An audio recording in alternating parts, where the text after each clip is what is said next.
So here's a sample PowerPoint presentation that contains all of the functions listed in the marking scheme. And I started it here in the page layout view just to show you that I do in fact have speaker notes on most pages, and you should include some. Speaker notes are not visible to the audience, but only to the viewer as a reminder or a prompt. For example, remember to smile and say good morning. So let's get the show started here.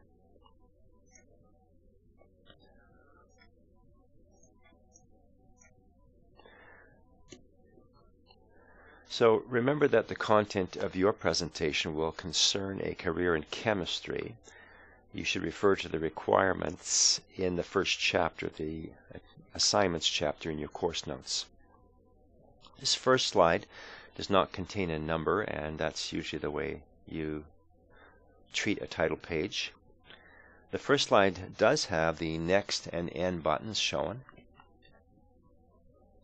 Slide transitions have been added, as well as sound, as you'll see and hear.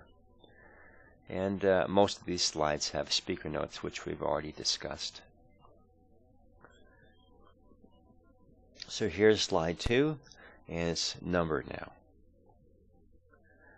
Notice also that all of the slides, except the first and the last, would have 4 hyperlinks. The hyperlink to the very first slide, the previous slide, the next slide, and the last slide. This next slide turns out to be slide number 4, which, if you look back, we went from slide 2 to slide 4. So what happened to slide 3? Well, it's a hidden slide, and you need to include one hidden slide in your presentation. What's the purpose of a hidden slide? Well, during a presentation, you want to have prepared your defense to certain questions that you anticipate will be asked of you. Often you're not given a lot of time for the presentation, and you have some extensive questioning later, so you have this ready to go. To access a hidden slide, you simply right-click on the canvas and choose Go to Slide. In this case, notice number 3 is in parentheses, and that moves me to my hidden slide. And you can make your defense or presentation of the data. You want to go back to every slide you wish, just use that that link again. I'm going to go to slide 4 now.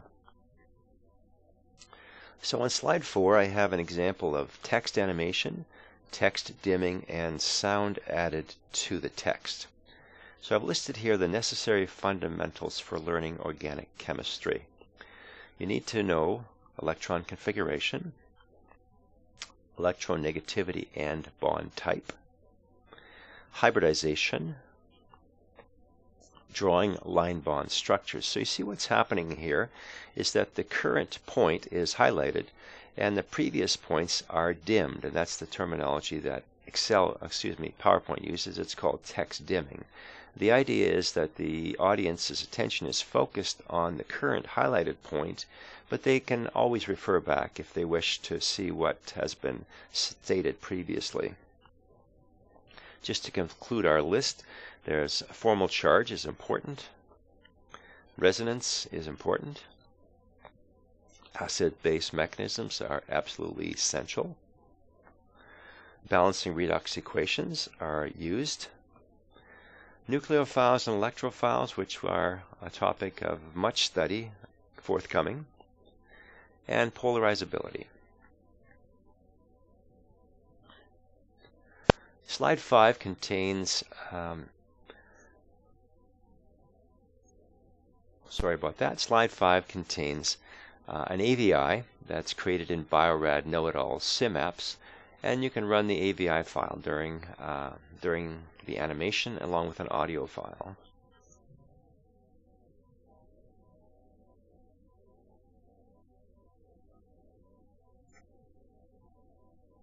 Notice as you hover over, the taskbar appears.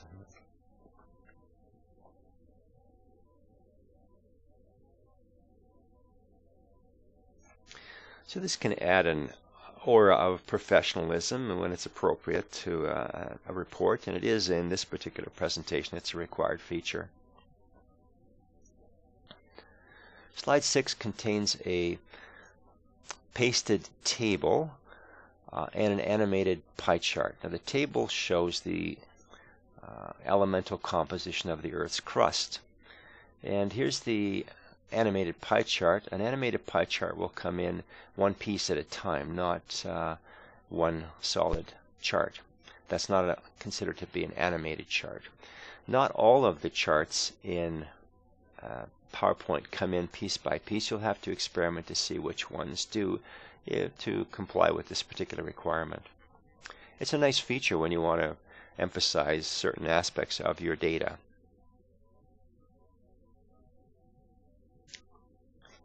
Slide number 7 contains an embedded Excel chart. Now, what's the difference between an embedded chart and a pasted chart? Well, a pasted chart is static. It never changes, but an embedded chart will always update each time you open the PowerPoint file. If you've made any changes in Excel to your data, then the next time you open PowerPoint, you get the most revised and current version. It's a good feature, but at the same time, you have to be careful. The Excel file and the PowerPoint file have to always be in the same folder. If between PowerPoint viewings, if you move the Excel file to some other folder, then when you try to open PowerPoint, you get an error message saying that it can't find the file it's trying to read. This last slide shows the previous button and the first slide button only, since you really technically can't go any further forward. So ensure that your PowerPoint presentation contains all of these functions, but the content will relate to a career in chemistry. Now I have added one additional slide just to summarize what should be in this presentation. So you need an embedded Excel graph, and that's described on page 72 of your PowerPoint notes. A pasted Excel table or MS Word table.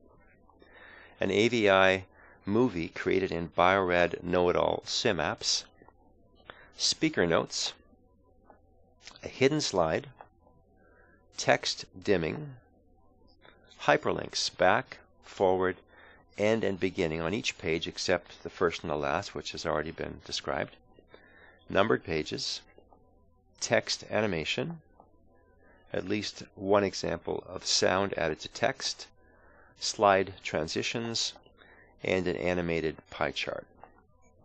Just a reminder that your presentation needs to be submitted on a CD or DVD. Please test it on a school computer before submitting it. If it doesn't run on a school computer, I can't mark it, so I'll give it back to you and you can resubmit it, but it'll be at a cost of 30%, so the max you can get is 70%. It often, well, not infrequently happens that students prepare something at home and it doesn't work at school. Perhaps you have different codecs on your computer. Maybe you're running a Mac or a Ubuntu or a Linux or something. Make sure it runs on the school computer before you submit it. Good luck with that.